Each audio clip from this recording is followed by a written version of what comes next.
ہنزہ سے، نگر سے اور یاسین سے اور کراچی کے جتنے بھی ہمارے بھائی بہن یہاں تشریف فرما ہے، آپ تمام کی خدمت میں حدیث السلام علیکم۔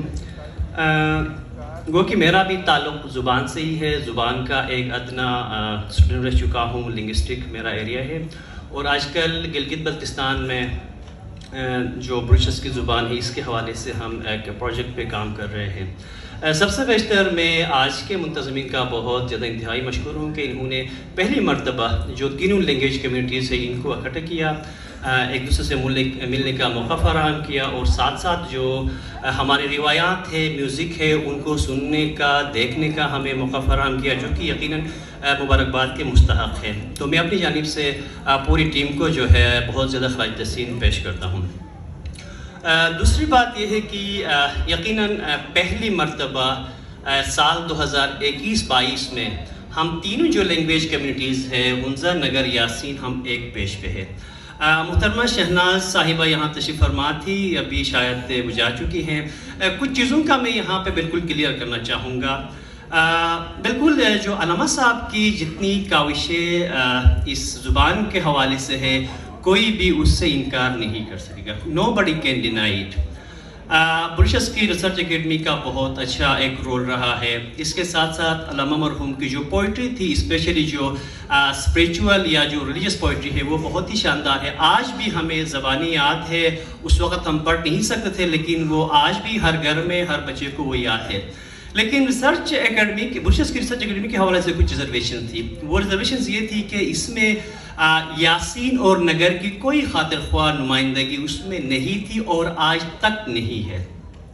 دوسری بات یہ تھا کہ اس میں جو کچھ ساؤنڈز ہے، اس ساؤنڈز کو جو ہے آگے لے کے نہیں گیا ہے۔ فار ایگزامپل ہماری یاسین میں کچھ یونیک ساؤنڈز ہیں، آج تو بروشس کی ایک یونیک لینگویج ہے، لینگویج آئسولیٹ کہا جاتا ہے، لیکن اس میں کچھ ایسے الفاظ، ساؤنڈز ہیں، آوازیں ہیں جو ہنزہ کی بروشسکی میں، نگر کی بروشسکی میں اور سری نگر کی بروشسکی میں نہیں ہے۔ میں ایک چھوٹا سا آپ کو ایگزامپل دوں گا۔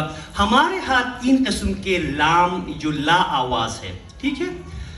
عربی میں بھی ان 2 کا کانسیپٹ ہے۔ عربی میں پہلے آپ کو سمجھانے کی کوشش کروں گا۔ ایک ہے للہ، بالکل ایک خالص سا لام ہے۔ دوسرا ہے واللہ، جس کو لام جلالہ بھی کہا جاتا ہے۔ جب بروشسکی میں آتے ہیں تو ایک اور لام کا بھی اضافہ ہوتا ہے۔ ہم کہتے ہیں للا، بالکل پیور للا۔ دوسرا ہے تھو، جس کے آخر میں ایک بارش ساؤنڈ ہے۔ تیسرا ہے بات۔ اب یہ جو ساؤنڈ ہے یہ ان دونوں زبانوں میں نہیں ہے، اور یہ دنیا کی اور زبانوں میں بھی نہیں ہے۔ اس کے بعد ہمارے بروشسکی میں جو 2 چشمہ ہے یا ہے کا جو انفلوئنس ہے وہ بہت زیادہ ہے۔ فار ایگزامپل ہم مرد بولتے ہیں، جبکہ ہنزہ نگر میں مرد، ٹھیک ہے؟ ہم زگیر بولتے ہیں، ہنزہ نگر میں زیر، ٹھیک ہے؟ تو جو ساؤنڈ ہے وہ وہاں موجود نہیں ہے۔ تو جب ایک چیز، ایک ساؤنڈ اس میں شامل ہی نہیں ہے تو ہم اس میں حصہ نہیں بن سکتے ہیں۔ اس دفعہ تینوں جو زبانیں ہیں گلگت بلتستان میں ہم جو ہے اکٹھے ہوئے گورنمنٹ کی سرپرستی میں، اور یہ جو FLI ادارہ ہے اس کی سرپرستی میں ہماری جو ہے میٹنگز ہو گئی، اور تینوں لینگویج کمیونٹی کے ایکسپرٹس جو لینگویج کو جانتے ہیں، جس میں ڈاکٹر عیسیٰ ہے، پیار کریم ہے، جاوید بروشین ہے، وزیر شفیع ہے، تینوں کمیونٹیز کے بہت اچھے جو ہے لینگویج ایکسپرٹ، اور اس کے ساتھ ساتھ جو پہلے جنہوں نے کام کیا تھا ان کو ہم نے ایڈوائزری کمیٹی میں رکھا ہوا ایسا، اور اس میں جو علامہ مرحوم کا جو کام ہے تقریباً اس کو بھی ہم نے انڈورس کیا ہے۔ کوئی ایسی چیز نہیں کہ ہم اس کو جو ہے نیگیٹ کریں، لیکن جہاں پہ کچھ چیزوں کی کمی بیشی تھی ان کو ہم نے اس گیپ کو گیپ اپ کیا ہے، اور انشاءاللہ بہت جلد ہم اس اسکرپٹ کو جو ہے FLI کو بھی ہم سبمٹ کریں گے، اور بہت جلد ہم جو ہے گورنمنٹ کو بھی سبمٹ کریں گے۔ اس کا ایک نقصان یہ رہا کہ ابھی تک ہم نے پاکٹس میں کام کی۔ جب ہم نے پاکٹس میں کام کی تو ہم ایز اے لینگویج آگے نہیں بڑھ سکے۔ گلگت بلتستان میں آج سے 3-4 سال پہلے ایک اکیڈمی جو ہے کا قیام وجود میں آنا تھا، جس کو ریجنل لینگویج اکیڈمی کے نام سے جو ہے انہوں نے پروپوز کیا تھا۔ شنا کا جو قاعدہ ہے وہ تیار ہو کے آ گیا، بروشسکی کھوار کا تو پہلے سے بروشسکی کا نہیں آیا۔ وہ اس لیے نہیں آیا تھا کہ ہم ایک پیج پہ نہیں تھے۔ یاسین کی ایک الگ ڈیمانڈ تھی، نگر کی الگ تھی، ہنزہ کی الگ تھی۔ تو ہم نے اس دفعہ ایک یونیفائڈ ہم جو ہے اسکرپٹ کو آگے لے کے جا رہے ہیں، جس میں ٹیکنیکل سپورٹ بھی ہمیں حاصل ہے، FLI کی طرف سے بھی ہمیں جو ہے سپورٹ ہے، اور ہم جتنے پہلے الوائز جو ہے غلام الدین صاحب ہے یا قدرت اللہ ڈاکٹر علامہ نصیر مرحوم ہے، جتنے بھی ہمارے اسکالرس نے کام کیا ہے اس کام کو لے کے ہم آگے جائیں گے، اور اس میں کوئی ہماری طرف سے نگیٹو رسپانس ہمارا نہیں آنا چاہیے. ہم بالکل علماء مرحوم اور جتنے بھی جو فورن لنگوسٹ ہیں انہوں نے کام کیا اس کام کو ہم لے کے آگے جانے کی کوشش کریں گے، اور انشاءاللہ ایک ہم یونیفائڈ جو ہے دونوں ورژن میں جو پرشین اور عربک ہے وہ بھی ہم دیں گے، اور جو ہمارا آئی پی ایس اسٹائل ہے وہ بھی ہم جو ایکسپٹ بنا کے دیں گے. اب بات آتی ہے یہ جو مدر ٹنگ کا ہماری جو ارلی ایجوکیشن میں ہے اس میں اس کا کیا رول ہے.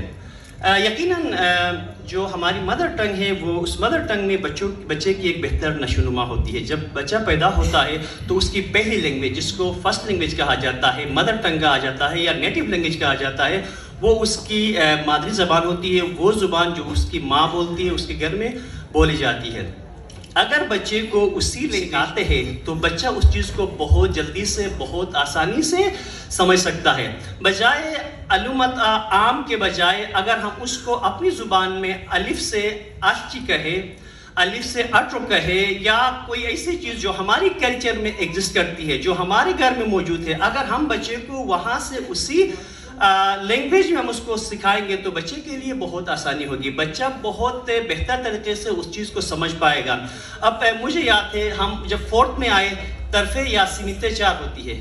بہت بعد میں مجھے پتا چلا کہ یہ طرفے یا سمتیں کیا ہے. ہم نے تو رٹ لگایا طرفے یا سمتیں. اگر اس کو مجھے برشس کی میں سکھایا جاتا، برشس کی مجھے پڑھایا جاتا کہ طرفے اسے کہتے ہیں، سمتیں یہ ہیں، تو ہم اس ایج میں بہت ایزیلی اس کو پک کر لیتے. لیکن ہم انفلوئنس تھے دوسری زبانوں کا جس میں اردو، انگلش نے ہمیں جو ہے بہت انفلوئنس کیا تھا. اس وجہ سے ہم اسکول جب گئے تو ہماری جو مدر ٹنگ ہے وہ بہت دور کہیں رہ گئی. ہمیں ایک نئی لینگویج کے ساتھ جو ہے ہمارا جو ہے ہمیں ایجوکیشن دی گئی جو کہ ہمارے لیے بہت مشکل تھا، اور اس میں سمجھنے کا کانفیڈنس لیول بہت ساری چیزیں ایسی تھی جس میں جو کہ کوگنیٹو ڈیولپمنٹ ہے وہ بالکل سٹاپ ہو جاتی ہے. تو یقیناً ہم ایز اے برشس کی اسپیکرس ہم اس پوزیشن میں آج نہیں ہے کہ ہم انگلش کو ایک سائڈ پہ کریں، اردو کو ایک سائڈ پہ کر کے ہم برشس کی لے کے جائیں.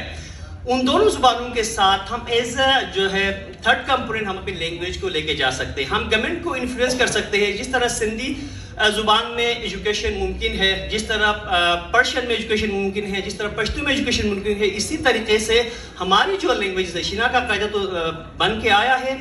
اب ہماری جو نا اتفاقی کی وجہ سے ابھی تک ہم جو ہے ایک اسکرپٹ نہیں بنا سکے. تو ہم کوشش یہ کریں کہ گورنمنٹ کو ہم انفلوئنس کریں کہ ہماری جو ہے پرائمری ایجوکیشن تک ایٹ لیسٹ جو ہماری ای سی ڈی ہے، ای سی ڈی میں ہماری جو بچوں کی تعلیم ہونی چاہیے وہ اپنی لینگویج میں ہونی چاہیے. باقی اردو، انگلش جتنے بھی زبانیں ہیں بچہ with the passage of time وہ سیکھ پائے گا. جب بچے کو آپ اس کی اپنی مادری زبان میں آپ اس کو سکھاتے ہیں، اس کو تعلیم دیتے ہیں، بچے کا جو آپ کی کلچر سے اس کی کنیکشن ہوتی ہے، جو فیملی ٹریڈیشنز ہوتی ہے ہمارے ہاں. ابھی دیکھیں یہ مینس بہت ساروں کے لیے ایک نئی چیز ہے. اگر آج ہمارے گھروں میں، اگر آج ہماری ای سی ڈی میں بجائے ٹوم اینڈ جیری یا کسی اور کی بجائے اگر ہم یہ کیسر والا مینس اگر اس کو جو ہے سنائیں یا کوئی اور ایسی چیزیں کریں جس سے بچے کی انڈرسٹینڈنگ بھی ہوگی، اور بچہ جو ہے لوکل ڈائنامکس میں جو ہماری کلچرل ویلیوز ہے، جو ہمارے ریچولز ہے، جو ہماری فیملی ٹریڈیشنز ہے، ان سے بھی بچہ جو ہے واقف ہوگا، اور اس کی کانفیڈنس بھی ڈیولپ ہوگی، اور آگے جا کے بچے کو جو ہے چیزوں کو کمپرہینڈ کرنے میں آسانی ہوگی. یہ ایک جم ایک اسکالر ہے ٹورنٹو یونیورسٹی کینیڈا کا، ان کا کہنا یہ ہے کہ جب آپ بچے کو اپنی لینگویج میں جب آپ سکھاتے ہیں تو اس بچے کی جو کانفیڈنس ہوتی ہے دوسرے بچوں کے نسبت وہ بہت زیادہ ہوتی ہے. بچہ بہت ساری لینگویج سیکھ سکتا ہے، بچہ اپنی لینگویج میں انویشنز کر سکتا ہے. آج کل جاپان ہمارے پاس ہے، چائنا ہے، جتنی بھی انویشنز ہو گئی ہے وہ ان کی مدر ٹنگ میں ہو گئی ہے. تو میں زیادہ طول نہیں دوں گا. ہمیں یہ کوشش کرنی چاہیے کہ ہم اپنی گھروں میں اردو انگلش کے ساتھ ساتھ اپنی بچوں کو بریشس کی جو کہانیاں ہیں، میوزک ہے یا اور ایسی چیزیں ہیں جو بچے کو موٹیویٹ کر سکتی ہے، ہم اپنے گھر میں بچوں کو جو ہے وہ مواقع فراہم کر سکیں جس سے ہماری جو لینگویج ہے وہ بجائے ایکسٹنکٹ ہونے کی، آج کل ویسے بھی ہماری جو یہ لینگویج ہے یہ ولنریبل فیز میں ہے. ٹھیک ہے، ہم کوشش کریں کہ ہم اپنی لینگویج کو جو ہے بچا سکیں. آپ تمام کا بہت شکریہ. وقت کافی ہو چکا ہے، میں مزید آپ لوگوں کا ٹائم نہیں لوں گا. آپ کے سماعتوں کا شکریہ. والسلام.